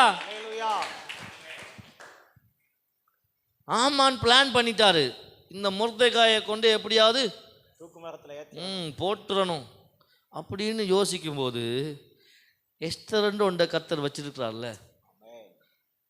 யார் தெரியுமா இந்த எஸ்தர்? அவதான் என்னன்னே தெரியாத ஒரு பெண். ஏண்டா இங்கே வந்தோன்னே தெரியாது, என்ன நடக்குதுன்னே தெரியாது, நான் யாருன்றே அந்த எஸ்தருக்கு தெரியாது, தன் குலத்தை கூட அறியாதவள். உங்களுக்கு தெரியுமா, இது புதிய உடன்படிக்கையா பழைய உடன்படிக்கையான்னு தெரியாத ஒரு கூட்டத்தை கர்த்தர் உங்களுக்காய் வைத்திருக்கிறார். ஆமென். நியாயப்பிரமாண்டான கிருபைனா என்னன்னே தெரியாத ஒரு கூட்டம் இருக்குதுங்க. அந்த கூட்டம் தான் புறஜாதி கூட்டம். ஆமென். அந்த கூட்டத்தை கொண்டு வந்து கர்த்தர் என்ன செய்வாருன்னா, இந்த மொர்தெகாயை தூக்கி ராஜாவின் குதிரையில் ஏற்றி ராஜாவின் தேரில் ஊர்வலமாய் கொண்டு வருவார். இனி கர்த்தர் பயன்படுத்த போற கூட்டம் என்ன கூட்டம் தெரியுமா? இதை எழுதி வச்சிருங்க. நியாயப்பிரமாணத்தை அறிஞ்ச கூட்டமும் இல்லை, கிருபை அறிஞ்ச கூட்டமும் இல்லை, ஒண்ணுமே தெரியாத ஒரு எஸ்தரை கர்த்தர் உங்களுக்காய் ஆயத்தப்படுத்தி வைத்திருக்கிறார். அல்லேலூயா. அந்த எஸ்தரை கொண்டு போய் அகாஸ்வேருக்கு முன்னாடி உட்கார வச்சா அவன் கேட்குறான், எஸ்தரே உனக்கு என்ன வேணும்? நீ ராஜ்யத்தில் பாதியை கேட்டாலும் உனக்கு தந்துடுறேன். எனக்கு ராஜ்யத்தில் பாதியெல்லாம் வேணாயா, ராஜ்யமே எனக்கு வேணும். அல்லேலூயா. பாதியத்தார்த்துக்கு நீ என்ன கொண்டு வரல? இஞ்ச பாதியத்தார்த்துக்கு ராஜ்யம் ஒன்றும் அகாஸ்வேருடைய ராஜ்யம் அல்ல, என் தேவனுடைய ராஜ்யமா இருக்குது. இயேசுவை பார்த்துக்கிட்டான், உன்னை சிலுவையில் அறைய சொல்றாங்களே, நீர் என்ன சொல்றீர்? நான் என்ன சொல்றேன்றது முக்கியம் இல்லை, இப்ப நீ என்ன சொல்றான்னு முக்கியம் இல்லை, அவர் என்ன சொல்றாருன்றத முதல் கேளு. அங்க சொல்லாம நீ என்னுடைய இதை கூட புடுங்க முடியாது. ஆமென். அங்க இருந்து பதில் வரணும் உனக்கு. நீ நேச்சிட்டு இருக்கியா நீ தான் எருசலேமை ஆண்டுட்டு இருக்கன்னு, தென்காசி ஏதோ நீ தான் ஆண்டுட்டு இருக்கன்னு நினைச்சிட்டு இருக்கியா? தென்காசி ஆள்றதே என் அப்பா. அல்லேலூயா. அகாஸ்வேருவை பார்த்து சொல்றா, நீ ஏதோ 127 தேசத்துக்கு ராஜான்னு நினைச்சிட்டு இருக்கிற. இல்லை, மொத்த உலகத்துக்குமே ராஜா யார் தெரியுமா? அவர் தான் என்னைய உன்கிட்ட கொண்டு வந்திருக்கிறாரு. அவர் என்ன சொல்றாரோ அதை செய்யாம உன்னால இருக்க முடியாது. சொல்றா, நீ ஒன்றும் செய்ய வேணா, ஒரு கடிதம் எழுது. கடிதம் எழுத வேணா, நீ சைன் மட்டும் பண்ணிடு, கடிதத்தை நான் எழுதிக்கிறேன். நான் சொல்றேங்க, உங்களுக்காக சைன் போடுறதுக்காக பல கரங்களை கர்த்தர் எழுப்பி கொண்டிருக்கிறார். நீங்க காற்று இடத்துல சைன் பண்றதுக்கு பல பேரை கர்த்தர் எழுப்பி கொண்டு இருக்கிறார்.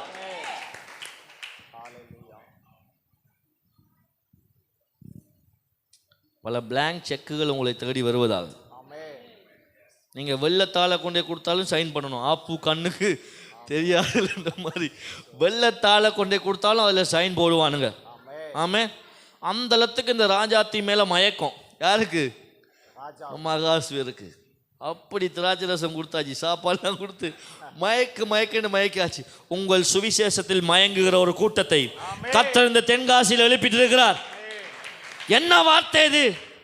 இந்த வார்த்தைக்காகவே பல மைல்கள் தாண்டி இங்க வருவாங்க பாருங்களேன். ஆமே. பல பேர் மயங்க போறாங்க. 2025 உங்க சுவிசேஷத்துல மயங்கின ஒரு கூட்டத்தை கர்த்தர் இந்த கட்டிடத்துக்குள்ள வந்து உட்கார பண்ணுவார். மயக்கத்துல வந்திருப்பானுங்க. எங்கேயோ சாராயம் குடிச்சிட்டு நல்லா தண்ணி அடிச்சுட்டு வந்து இருக்கிற மாதிரி இருக்கும். தண்ணி அடிச்சுட்டு வந்ததில்ல, நீ யூடியூப்ல போட்ட தண்ணியை குடிச்சிட்டு வந்து உள்ள உட்கார்ந்து இருக்குது. ஆமே. பலது வந்து உட்காரும். அப்படியே மயங்கிட்டான் ராஜா. என்ன மோதிரத்தையே கலட்டி கையில கொடுத்துட்டான். அந்த அப்படி நீ கொண்டு போய் என்ன வேணுமோ எழுதி சைன் பண்ணிடு. ஏண்டா இவருக்கு நின்று நிதானமா சைன் பண்ண கூட இயலாது. அல்லேலூயா, அல்லேலூயா. நீங்க காட்டுறத படிக்க கூட நேரம் இல்லாத அளவுக்கு பல பேர் வந்து உங்களுக்கு சைன் பண்ணிட்டு போயிடுவான். இந்த ஆமென்லாம் போதாது. உங்க நேசத்துல மயங்கணும், உங்க பாசத்துல மயங்கணும். அதெல்லாம் வேற. இப்ப என்ன ரூட்டு தெரியுமா? உங்க வார்த்தையிலேயே மயங்கிடுவானுங்க. சில பேர் எங்க ஊர்ல எப்படி சொல்லுவாங்க, இவன் பேசுனா வயிற்றுல இருக்கிற குழந்தையை வலிக்கி விழுற மாதிரி பேசுறான் ஐயா. உங்க ஊர்ல சொல்லுவாங்களா? சொல்லுவாங்களா? அப்படியான காரியங்களை கர்த்தர் சீக்கிரமா இங்க நடப்பிக்க போகிறார். நீங்க பேசினா பதுக்கி பதுக்கி வச்சதெல்லாம் கொண்டு வந்து உங்க காலில் கொட்டுற அளவுக்கு. ஏன்னா இந்த வார்த்தைக்கு மயங்காதவன் ஒருத்தன் இருக்க முடியாது. அவ்வளவு நல்ல வார்த்தைகள். ஆமே. கொடுத்த சாப்பாட்டில், வஸ்தி கொடுத்த சாப்பாட்டில் கூட அகாசுவேர் அப்படி மயங்கல. எஸ்தர் கொடுத்த சாப்பாட்டில் அலுவலே முடிச்சு. பல வஸ்திகள் கொடுத்துட்டு இருக்க சாப்பாட்டில் சில பேர் மயங்கின மாதிரி இருக்கலாம், ஆனால் அது பெரிய மயக்கம் அல்ல. அதுக்கே இவர் பெரிய பெரிய வார்த்தையெல்லாம் பேசி கொடுத்தால் கர்த்தர் வானத்தின் பலகணிகளை திறந்து உடனே ஆசீர்வதிப்பான்னு போய் நிற்கணும். ஆனால் நான் சொல்கிறேன், நீங்கள் கொடுப்பதை பற்றி பேசாமல் இருக்கும்போது கூட உங்கள் காலில் கொண்டு வந்து அள்ளி அள்ளி கொட்டுற அளவுக்கு கர்த்தர் ஒரு மயங்கின கூட்டத்தை எழுப்புகிறார். தேவனுடைய கிருபை பெரிய போதை, அவருடைய லவ்வே பெரிய போதை. அகாஸ்வேரு எப்படி மயங்கினானோ, இந்த பட்டணத்தில் உள்ள பல எம்என்ஏக்கள், பல எம்பிக்கள், பல அரசியல்வாதிகள் உங்கள் போதனையில் மயங்குவார்கள். பல வியாபாரிகள், பல பிஸ்னஸ்மேன்கள், பல இன்ஜினியர்ஸ், பல டாக்டர்ஸ், பல லாயர்ஸ், பல இந்த தேசத்தில் உள்ள பெரிய பெரிய மனுஷர்கள், பல ஐஸ்வர்யவான்கள், பல கோடீஸ்வரர்கள் உங்கள் உபதேசத்தில் மயங்கி, ஏழைகள் மயங்கிறது, பேதைகள் மயங்கிறதுலாம் சும்மாவே நடந்துருங்க. கோடீஸ்வரனை மயக்கிற அளவுக்கு உங்க வார்த்தை பவர்ஃபுல்லா இருக்கணும்னா அந்த ஐஸ்வர்யவானுடைய வார்த்தையை நீங்க பெற்றுக்கொண்டால் ஒழிய இந்த சபையில் ஏழைகள் இருக்க முடியாது. ஏனென்றால் அவர் ஏழைகளை, தரித்திரரை ஐஸ்வர்யவான்களாய் மாற்றுகிற தேவன். நான் எப்படி சொல்லுவேன், எங்க சேர்ச்சிக்கு ஏழைகள் இல்லை, எங்கள் சேர்ச்சில் வறுமையானவங்க இருக்க முடியாது. அப்போ ஒரு ஆள் கேட்டார், அப்போ இவர் சபைக்கு ஏழைகள் போகவே முடியாது போல், என்ன பிரசங்கம் பண்ணுறீங்க? நான் சொன்னேன், இல்லை, ஏழைகள் வரலாம், ஆனால் ஏழைகளாக இருக்க முடியாது. இனிமேல் இப்படி இருப்பது இல்லை. அல்லேலூயா. தப்பாக புரிஞ்சிடக்கூடாது. இவர் ஏழைகளை வெறுக்கிறாரோ, அவர் திக்கற்ற பிள்ளைகளின் தேவன் அல்லவா? திக்கற்ற பிள்ளைகளுக்கு அவர் தேவன். தேவன் ஆகிட்டா எப்படி இருக்கக்கூடாது? இது வாழ்க்கை ஃபுல்லாகவே எப்படி தான் இருக்கணும். நான் திக்கற்ற பிள்ளை, அவர் என்னுடைய தேவன். நான் திக்கற்ற பிள்ளை, ஏன்னா அவர் திக்கற்றவர் மாதிரி. அவர் திக்கற்றவரும் இல்லை, நான் உங்களை திக்கற்றவர்களாய் விடேன். அப்படின்னா என்ன அர்த்தம்? நீ திக்கற்றவனா என்கிட்ட வந்த, நான் உன்னை திருப்ப அனுப்பும்போது திக்கற்றவனா விட மாட்டேன், சகல ஐஸ்வர்யமும் உள்ளவனாய் உன்னை அனுப்புகிறேன். இன்றைக்கு நீங்க எப்படி இந்த சேர்ச்சிக்குள்ள வந்தீங்களோ அப்படி நீ போக போறதில்லை. இன்றைக்கே உங்கள் சிந்தையில் ஒரு மாற்றம் உண்டாகட்டும். நான் இனி ஏழை அல்ல, நான் இனி கடனாளி அல்ல, நான் இனி தோற்றவன் அல்ல.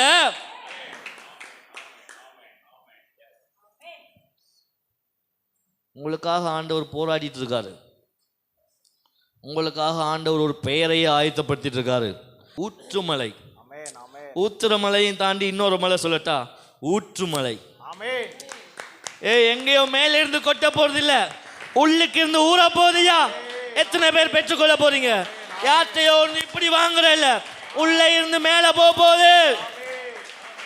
வெளிநாட்டுல இருந்து இங்க பணம் வரணும்னு கத்தருன்னு அழைக்கல, உன்னட்டிருந்து வெளிநாட்டுக்கு போகணும்னு கத்தருன்னு அழைச்சிருக்கிறார். மாட்டீங்கல்ல நீங்க பாருங்களேன். நாங்க வெளிநாட்டுக்கு அனுப்புறதா? கர்த்தர் யோசேப்பை எகிப்துக்குள்ள கொண்டு போது எகிப்தில் வச்சு யோசேப்பை பிழைக்க பண்ணுவதற்காய் கொண்டு போகல, எகிப்தையே யோசேப்பை வைத்து பிழைக்க பண்ணும்படிக்காய் கர்த்தர் யோசேப்பை கொண்டு போனார். தெரியுமா, இஸ்ரவேல் ஜனங்களை எகிப்திலிருந்து வெளியில கொண்டு வரும்போது கானானை வாக்கு பண்ணி இருந்தது உண்மைதான். ஆனால் இஸ்ரவேலரை கொண்டு போய் கானானுக்கு வச்சு ஆசீர்வதிக்க இல்லை, கானானை ஆசீர்வதிப்பதற்காக கர்த்தர் இஸ்ரவேலரை வெளியில கொண்டு வராரு. உங்களுக்கு புரியல? பாலும் தேனும் ஓடுகிற கானானுக்குள்ள இஸ்ரவேலை கொண்டு போனாருன்ட்டு நம்மளும் ஜெபிச்சுட்டு இருக்கோம். கர்த்தாவே என்னை கானானுக்குள்ள கொண்டு போறோம், கானானுக்குள்ள கொண்டு போறோம். கானானுக்குள்ள கொண்டு போறது உன்னை ஆசீர்வதிப்பதில்லை அல்ல, உன்னால கானான ஆசீர்வதிப்பதற்கு. ஆமென், அல்லேலூயா. நீ கனடாக்கு போனா உன் குடும்பம் நல்லா இருக்கும்னு நினைச்சீண்டா கர்த்தருக்கும் உனக்கும் சரியில்லை. உன் வளர்ப்பு பிள்ளை. என்ன பிள்ளை? வளர்ப்பு பிள்ளை. என் பிள்ளை பிரான்ஸுக்கு போயிட்டாண்டா என் வாழ்க்கை நல்லா வந்துடும் நினைச்சேன்டா உன் வளர்ப்பு பிள்ளை. ஆமென், அல்லேலூயா. ஈசாக்கு விதை விதைத்தான். அந்த வருஷத்திலே, அந்த தேசத்திலே பஞ்சம் வந்த தேசத்திலே, பஞ்சம் வந்த அந்த வருஷத்திலே ஈசாக்கு விதை விதைத்தான். என்ன நடந்துச்சான்? 10 மடங்கா 30 மடங்கா? இல்லை நீங்கள் ஜெபிக்கிற மாதிரி 30 60 மாவா? 100 மடங்கு அறுவடை பெற்றான். ஆனால் நம்ம ஆண்டவர் என்ன தெரியுமா சொல்லியிருக்காரு? நீங்கள் இப்பொழுது இருப்பதை பார்க்கிலும் 1000 மடங்கு. கையை தட்டுங்களேன் இந்த அப்பாக்காக. 1000 மடங்கு அதிகமாகும்படி.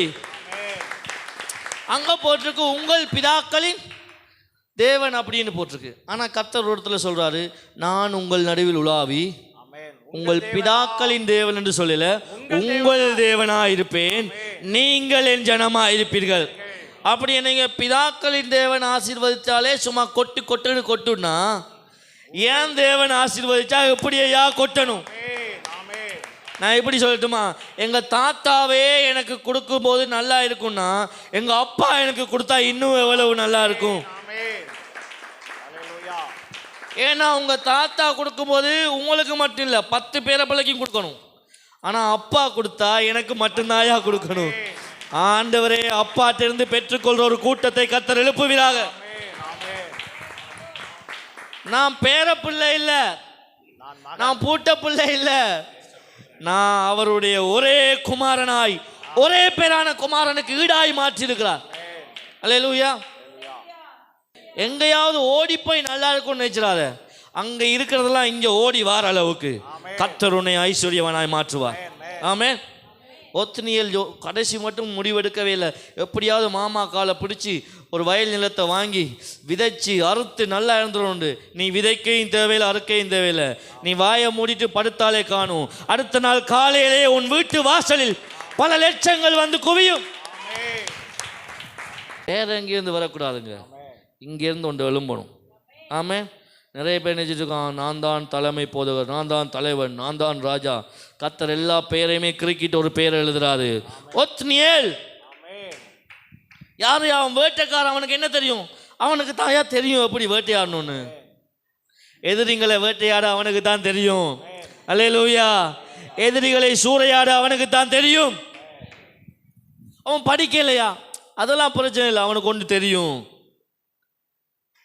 அவன் பைபிள் ஸ்கூல்லாம் படிக்கல, அவன் பெரிய பாஸ்டரோடலாம் இருக்கல, அவன் பெரிய ஊழிய அனுபவமெல்லாம் இல்லை, அதெல்லாம் தேவையில்லை. அவனுக்கு ஒரு அனுபவம் இருக்கு, எதிரிகளை வேட்டையாடுகிற அனுபவம். அல்லேலூயா. நான் சொல்றேன், இனி வருகிற காலம் நீங்கள் எதிரிகளை வேட்டையாடுகிற காலம். நீ மிருகத்தை வேட்டையாடலாம் போதும், நீ நாயை வேட்டையாடலாம் போதும், நீ முயலை பிடிச்ச காலமெல்லாம் போதும். நீ மிருகத்துக்கு பின்னால ஓடின காலமெல்லாம் போதும். நீ ஓட வேணாம், நீ உட்கார்ந்துரு. நீ உட்கார்ந்தாலே போதும். பல பேர் உனக்காக ஓட ஆரம்பிப்பார்கள். நான் ஒன்று சொல்லவா, இதுவரைக்கும் தனியே ஒத்துனியல் வேட்டைக்கு போயிருப்பான். ஆனால் முதல் முறையா ஒத்துனியல் பின்னால் நின்று கட்டளை இடும்போது பல ஆயிரக்கணக்கான யுத்த வீரர்கள் ஒத்துனியலின் சார்பில் யுத்தத்துக்கு புறப்பட்டு போனார்கள். ஒரு தீர்க்க தரிசனம் புறப்பட்டு வருது இந்த சபையின் மேல. தனியே நின்று இந்த பிரதேசத்துக்காய் போராடின உன் நாட்கள் முடிவுக்கு வருகிறது. இனி நீ சொன்னாலே போதும், பல ஊழியர்கள் எழும்பி இந்த பட்டணத்தை பிடித்து உன்னுடைய கையில் கொண்டு வந்து தருவார்கள். தனியே போயிட்டு ஒரு மிருகமும் இல்லாம திரும்பி வந்த நாள் இருக்குங்க. ஆனா முதல் முறையா இவன் சீசனே மாற்றப்படுது. நீ இனி போய் பாலைவனத்தில் வேட்டையாட போறவன் கிடையாது. நீ பல பால சிங்கங்களை வேட்டையாட போகிறவனா இருக்கிறாய். ஆண்டவர் ஒத்னியலை திரும்ப எழுப்பும் போது ஒத்னியல் போய் நின்று பார்க்குறான். அவன் முன்னாடி பல விசுவாசிகளே எங்களை விட்டு போன நாட்கள் இருந்துச்சு. ஆனால் கர்த்தர் இன்றைக்கு தீர்க்க தரிசனமாய் சொல்லுகிறார், பல ஊழியர்களே உன்னை தேடி வருகிற நாட்கள் இருக்கிறது. இது ஜனங்களுக்கான ஊழியம் அல்ல, இது பல தலைவர்களுக்கான ஊழியம். நான் எங்கேயுமே பேசாத ஒரு வார்த்தை இங்கே சொல்லிட்டு நிற்கிறேன். நான் சொல்கிறேன், இது ஏதோ விசுவாசிகளை கூட்டி சேர்க்கிற ஒரு ஊழியம் அல்ல, இது பல சபைகளின் தலைவர்களை கூட்டி சேர்க்கிற ஊழியமாக இருக்குது. இனி தலை வாளாக்காமல் நீ தலையாக்கி நீ யாருக்கும் வால் பிடிக்காம இருந்தது உண்மையானால், நீங்க இதுவரைக்கும் யாருக்குமே வால் பிடிக்கல, அது உண்மையானால் நீங்கள் தலையாயிருப்பதும் உண்மை. அல்லேலூயா. நான் யாருக்கும் வால் பிடிக்க போறதில்லை. சொல்லுங்க, நான் யாருக்கும் வால் பிடிக்க மாட்டேன். வால் பிடிச்சிட்டும் தெரிய மாட்டோம், வால் ஆட்டிட்டும் தெரிய மாட்டோம். நாங்கள் எலும்புனாலே தலையா தெரியும். அல்லேலூயா. உங்க தலை பல தலைகளுக்கு தெரியும். அல்லேலூயா. கர்த்தர் சீக்கிரமா இந்த சபையை உயர்த்துவார், சீக்கிரமாய் உங்கள் ஊழியத்தை உயர்த்துவார். இது காலம் செல்லாது, இது தாமதிக்காது. நான் நம்புறேன், தேவன் எங்கேயோ இருந்த ஒரு மனுஷனை கொண்டு எங்களோட கனெக்ட் பண்ணும்போது எங்கேயோ இருந்த நன்மைகளை கர்த்தர் நம்ம இடத்தில் கொண்டு வருகிறார் என்று அர்த்தம். அல்லேலூயா. அதனால தான் தூர தேசத்திலிருந்து வருகிற செய்தி விடாய்த்த ஆத்மாவுக்கு என்னவா இருக்குமா? ஜீவ விருட்சம் போல இருக்குமா. தூர தேசத்திலிருந்து வந்திருக்கு இந்த நற்செய்தி. தூர தேசத்திலிருந்து வந்திருக்கிறதால பல கடல் தாண்டி உள்ள பல காரியங்கள் உங்க கையில வந்து சேரப்போகுது. ஆமே. எங்க தேசத்தை சுத்திலுமே கடல் தான் இருக்கு. அதனால பல கடலை தாண்டி வந்திருக்குது. அதனால இனிமேல் நீங்க பல கடனை தாண்டி, இந்த கடலை தாண்டி வந்த வார்த்தை உங்களை கடனை தாண்டி வாழ வைக்கும். அல்லேலூயா. காலேப்ப தளபதி ஆக்கல, வேட்டைக்காரனை தான் தளபதி ஆக்கினார். அல்லேலூயா. எல்லா இடமுமே இந்த வேட்டைக்காரன், ஆடு மேய்த்த தாவீது, இவங்களாம் ஒரு ஸ்பெஷல். ஏன்னா இவங்க படிக்க இல்லை, இவங்களுக்கு அனுபவம் இல்லை, இவங்களுக்கு ஒன்றுமே தெரியாது, யுத்தத்தை பற்றி ஒன்றுமே தெரியாது நினைச்சிட்டு இருக்கும்போது, சரி நீ என்னத்தை யுத்தம் பண்ணின? மனுஷனோட மனுஷன் யுத்தம் பண்ண. ஆனா நான் என்னத்தை யுத்தம் பண்ண தெரியுமா? கரடியும் சிங்கமும் காண்டாமிருகமும் இருக்கிற காட்டுக்குள்ள தெரிஞ்சவனா. நீ கோலியாத்தை பார்த்தோன்னே பயந்துட்ட, ஏன்னா கோலியாத்தை தான் உனக்கு பெரிய ஆளு. ஆனா எனக்கு சிங்கம் புலி கரடியெல்லாம் தெரியும். கோலியாத்தை பார்த்தோன்னே எனக்கு பயம் வரையில, இவன் எனக்கு சாதாரணமாக தான் தெரியுறான். தாவீதுக்கு ஏன் கோலியாத்து சாதாரணமாக தெரிஞ்சான் தெரியுமா? 4 காலுள்ள சிங்கத்தை வேட்டையாடினவன்டா, 2 காலுள்ள கோலியாத்து ஏமாத்திரம். அல்லேலூயா. சிங்கத்தின் பற்களை பிடித்து தாடியை கிழித்து போட்டவனா, இந்த கோலியாத்தின் பற்கள் என்னை கடிக்க முடியாது. ஆமென். எல்லாம் தாவீது வந்து பெரிய கோலியாத்தோடு போராடினான் இல்ல, தாவீது சிங்கத்தை பார்க்கலும் சின்ன கோலியாத்தோடு போராடினான். அல்லேலூயா. சிங்கம் காட்டுக்கே ராஜா, காட்டின் ராஜாவை அடிச்ச எனக்கு இந்த நாட்டின் ராஜா ஏமாத்திரம். ஆமென். அல்லேலூயா. பயங்கரமான மிருகங்கள் உள்ள காட்டுக்கு ராஜாவையே வேட்டையாடின நான். ஆமென். இந்த விருத்த சேதனம் இல்லாத பெலிஸ்தன் எம்மாத்திரம். அல்லேலூயா. கர்த்தர் உங்களை இவ்வளவு நாளும் ஆயத்தப்படுத்தினது சாதாரண வேலைக்காய் அல்ல. தேவன் உங்களை ஆயத்தப்படுத்தினது அடுத்த தலைமுறைக்கே நீங்க தான் தளபதி. ஆமென். உலகம் அறிந்த ஊழியர்களின் லிஸ்ட்ல கர்த்தர் இன்றைக்கு ஒரு பெயரை புதுசாக கொண்டு ஆட் பண்ணுகிறார். உலகம் அறிந்த ஊழியர்கள் என்று யாரெல்லாம் நீங்க நினைச்சிட்டு இருக்கிறீங்களோ அந்த லிஸ்ட்ல இன்றைக்கு கர்த்தர் உங்க பெயரை கொண்டே சேர்த்து சொல்லுங்க, the order is changing. சொல்லுங்க, the order is changing. கர்த்தர் அந்த ஓர்டரையே மாத்துறாருங்க. மோசே, யோசுவா, காலேப் இல்ல, ஒத்னியேல். நாயை வச்சு வேலை பண்ண முடியாது, வேட்டக்காரன் வேணும். வேட்டக்காரன் பின்னாடி தான் நாயே போகணும். இனி நாய் கூட வேட்டக்காரன் சொல்றதான் கேட்கணும். இனி காலேப் எப்ரோனை ஒத்னியலுக்கு கொடுக்க தேவையில்லை. ஒத்னியல் நினைச்சா தான் எப்ரோன்ல காலேப் இருக்க முடியும். ஏன்னா எப்ரோன் காலேப்புடையதா இருந்தாலும் மொத்த இஸ்ரவேலுக்கும் ஒத்னியல் தான் தளபதியா இருக்கிறான். இப்போ ஒத்னியல் ஒரு கட்டளை போட்டு காலேப் என்பவனை எப்ரோனில் இருந்து வெளியேற்று என்று சொன்னா அது நடக்கணும். அல்லேலூயா. காலேப் ஒத்னியலுக்கு ஒரு நிலம் கொடுக்க பஞ்சுப்பட்டான். ஆனால் ஒத்னியல் காலேப்புக்கு உங்க அப்பா தானே இருந்துட்டு போட்டு. நம்ம எப்படி சொல்லணும்? என் அப்பாவுக்கு நீ ஒரு பிள்ளையா போனதால பிழைச்சிட்டு போ. ஆமேன காணவே இல்லை பார்த்தீங்களா? என் அப்பாவுக்கு நீ ஒரு பிள்ளைன்றால பிழைச்சிட்டு போ. காலை பார்த்துட்டு இருந்திருப்பான். கர்த்தர் என்னத்தான் எழுப்ப போறார், என்னத்தான் அடுத்த நியாயாதிபதியா, என்னத்தான் அடுத்த தலைவனாக வைக்க போறார். ஏன்னா யோசுவாவோட வந்தது நான் தான், யோசுவாவுக்கு பின்னாலே வந்தது நான் தான். மோசே கூட இருந்த 2 பேர், ஒருத்தன் யோசுவா செத்துட்டான், இப்போ நான் மட்டும்தான் இருக்கேன் இவன் நம்பிட்டே இருந்திருப்பான். கர்த்தர் சொல்றாரு, நீ இல்லடா, உன் தம்பி வயிற்றுக்குள்ள நான் ஒருத்தனை அப்பயே வச்சிருந்தேன், அவனை தூக்கித்தான் நான் அந்த தேசத்தை ஆள போகிறேன். அல்லேலூயா. உனக்கு தெரியாம ஒருத்தனை நான் கற்பத்தில் புதைச்சி வச்சிருந்தேன். இந்த தென்காசியில் இருக்கிற மற்றவங்களுக்கு தெரியாம ஒருத்தனை ஊத்து மலைக்குள்ள நான் ஒளிச்சொலிச்சு வச்சிருந்தேன். அந்த ஊற்று இந்த தேசத்துக்கு வெளிப்படும் போது அது ஜீவ ஊற்றாய் வெளிப்படும். கட்டுப்படுத்த முடியாத கட்டுக்கடங்காத காலம் மாதிரி கர்த்தர் உங்களை மாத்துவாருங்க. அல்லேலூயா, அல்லேலூயா. இந்த வார்த்தை நல்லா இருக்குன்றதுக்கு மாத்திரம் கொஞ்ச நேரம் எழுப்பி நின்று அந்நிய பாஷை பேச முடிஞ்சவங்க இந்த நாள்லேருந்து நான் ஒரு ஆவிக்குரிய செழிப்பை இங்கே பேச விரும்புகிறேன்.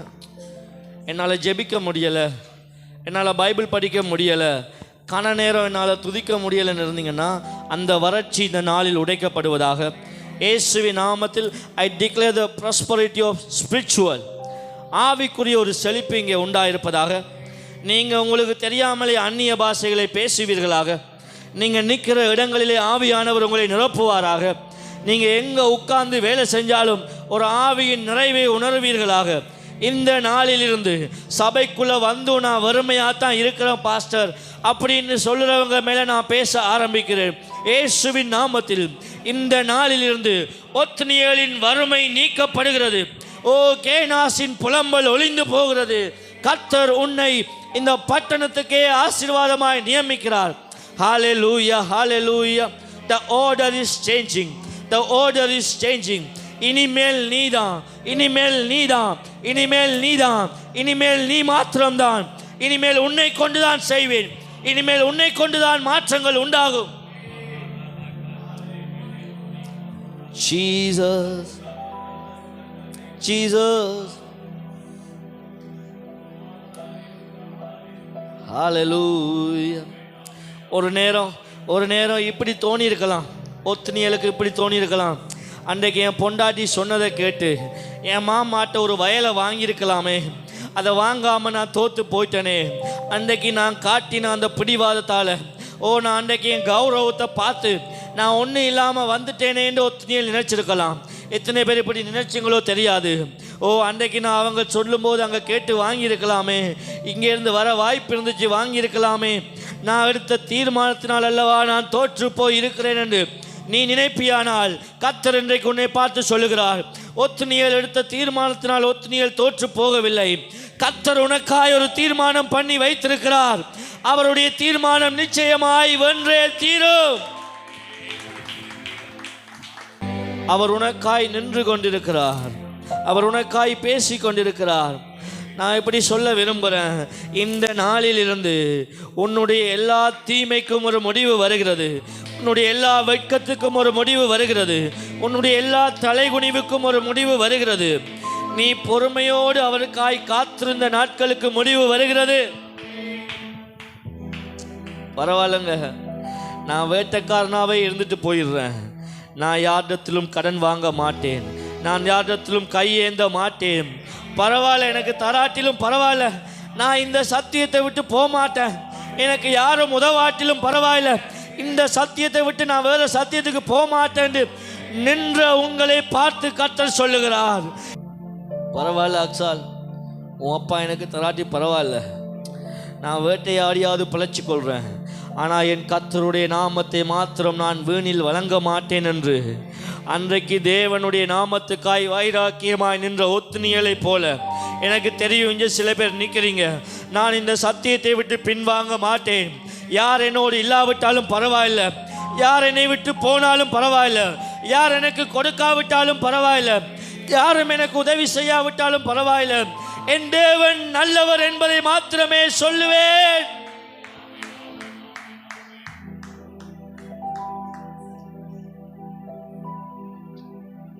அவங்க கொடுக்குற பணத்துக்காக என்னுடைய தேவன் தண்டிப்பவராய் நான் காட்ட மாட்டேன். அவங்க கொடுக்குற நன்மைகளுக்காக என்னுடைய தேவன் என்னை அழிக்கிறவராய் நான் காட்ட மாட்டேன். அவங்க கொடுக்குற காரியங்களுக்காக நான் கர்த்தரை பொல்லாதவராய் காட்ட மாட்டேன் என்று ஒரே உறுதியாய் ஒரே வைராக்கியமாய் என் தேவன் நல்லவரும் நன்மை மாத்திரமே செய்கிறவருமாய் இருக்கிறார் என்று நீ சத்தியத்துக்காய் நின்றபடியினால் இன்றைக்கு கர்த்தர் உன்னை பார்த்து சொல்லுகிறார், இந்த தேசமே உன் பக்கமாய் வருகிற மாதிரி நான் ஒரு காரியத்தை அறிமுகப்படுத்தட்டுமா? ஓ ஹல்லேலூயா.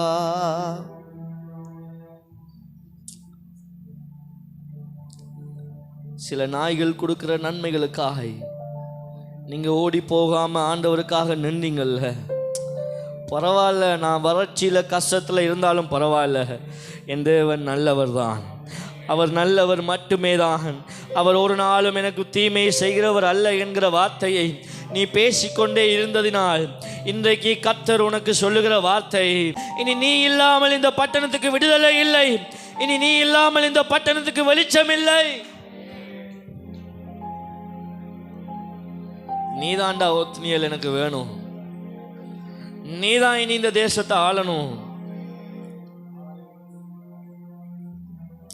எந்த காலேப்புக்கு பின்னாடி நீ போகல, யூத ராஜ சிங்கம் முன்னாடி நின்று சொல்லுகிறார், இனி நீதான் தளபதி, இனி நீதான் சிங்கம், இனி நீதான் ராஜா. டேடி, உங்க வார்த்தைக்கு மகாத்திரம் மதிப்பளித்த இந்த பிள்ளைகள் மேல உம்முடைய வெளிச்சம் உதிப்பதாக.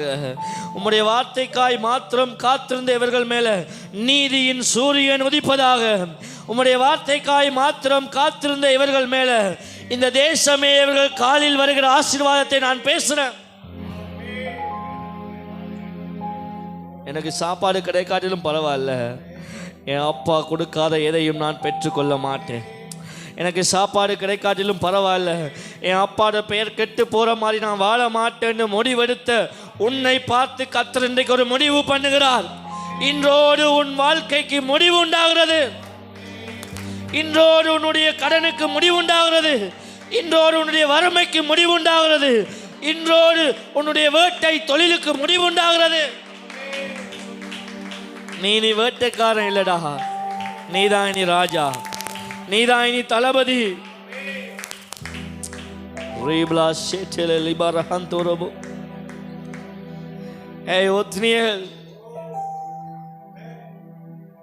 சாப்பாடு இல்லாம நான் பட்டினி கிடந்தாலும் கிடப்பேன். என் அப்பாவை பொல்லாதவங்களா காட்டுற எந்த கூட்டத்திலும் நான் போய் நிற்க மாட்டேன். என் அப்பாவை தரித்திரரா காட்டுற எந்த கூட்டத்திலும் நான் போய் நிற்க மாட்டேன். என் அப்பாவை கெட்டவனா காட்டுற எந்த கூட்டத்திலும் நான் சேர மாட்டேன். என் தகப்பனின் மகிமையே என் மகிமை என்று முடிவு பண்ணின உங்களை பார்த்து கர்த்தர் சொல்லுகிறார், உன்னுடைய போராட்டத்துக்கு முடிவு உண்டாகிறது, உன்னுடைய புலம்பலுக்கு முடிவு உண்டாகிறது, உன்னுடைய கண்ணீருக்கு முடிவு உண்டாகிறது, ஓ உன்னுடைய கதறலுக்கு இன்றைக்கு ஒரு முடிவு உண்டாகிறது. ஏன் டாடி உங்களை நல்லவனாவே சொல்ற எனக்கு ஏன் ஆண்டவரே இப்படியெல்லாம் நடக்குதுன்னு யார்கிட்டையுமே சொல்ல முடியாம உனக்குள்ளேயே அழுதிருந்தால் இன்றைக்கு உனக்குத்தான் கர்த்தர் பேசிக்கொண்டு இருக்கிறார். உன்னுடைய அழுகைக்கு முடிவு உண்டாயிற்று. இனி நீ வெட்கப்பட மாட்ட, இனி நீ தலகுனிய மாட்ட, நீ வெட்கப்படக்கூடாது. ஏன்னா நீ அப்பாவுக்காக நின்றல, நீ வெட்கப்படுவதற்காக அழைத்தவன் அல்ல. உன்னை பார்த்து பல பேர் வெட்கி தலைகுனிகிற அளவுக்கு கர்த்தர் உன்னை உயர்த்துகிறார். ஓ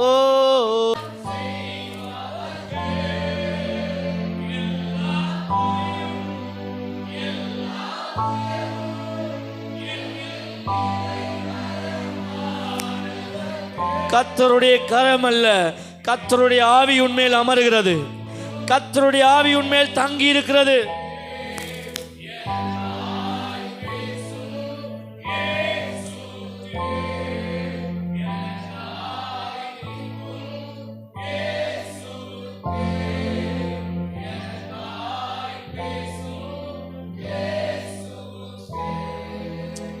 அன்னைக்கு அக்ஸால் ஒத்தினியலுக்காக பேச நின்ற போது ஒத்தினியல் சொல்கிறான், நான் போய் பேச மாட்டேன், நான் எனக்காக பேச மாட்டேன், எனக்காக பேசுகிற ஒருவர் இருக்கிறார்.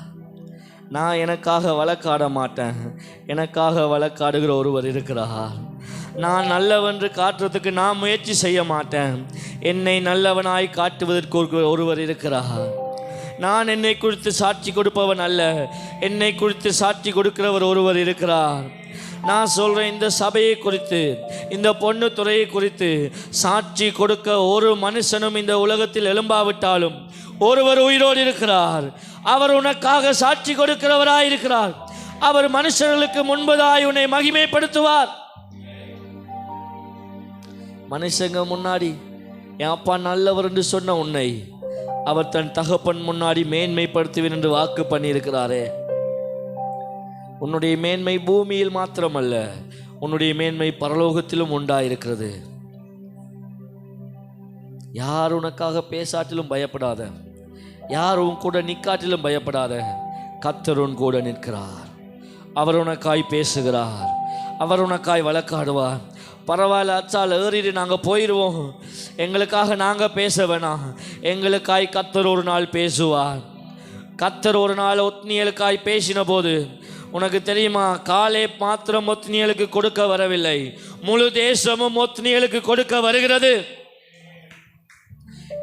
அன்றைக்கு நடந்த சம்பவத்தில் நீ பேசியிருந்தீன்னா யாரோ ஒரு சில பேர் உனக்காக பேசியிருக்கலாம்.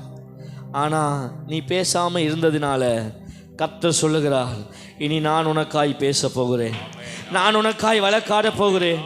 நீங்கள் அமர்ந்திருந்து நானே தேவன் என்று அறிந்து கொள்ளுங்கள். நீ யுத்தம் பண்ண காலம் முடிஞ்சிடா. இனி நீ பெற்றுக்கொள்ளுகிற காலம், இனி நீ சுதந்திரிக்கிற காலம். ஓ, இனி நீ போராடுகிற காலம் அல்ல. நீ போராடி போராடி மேலே போகிறதுக்கு நீ ஏதோ யுத்த வீரனுடைய பிள்ளை அல்ல. நீ போராடாமலே ஜெயம் எடுப்பதற்கு நீ ராஜாவின் பிள்ளையாயிருக்கிறாய்.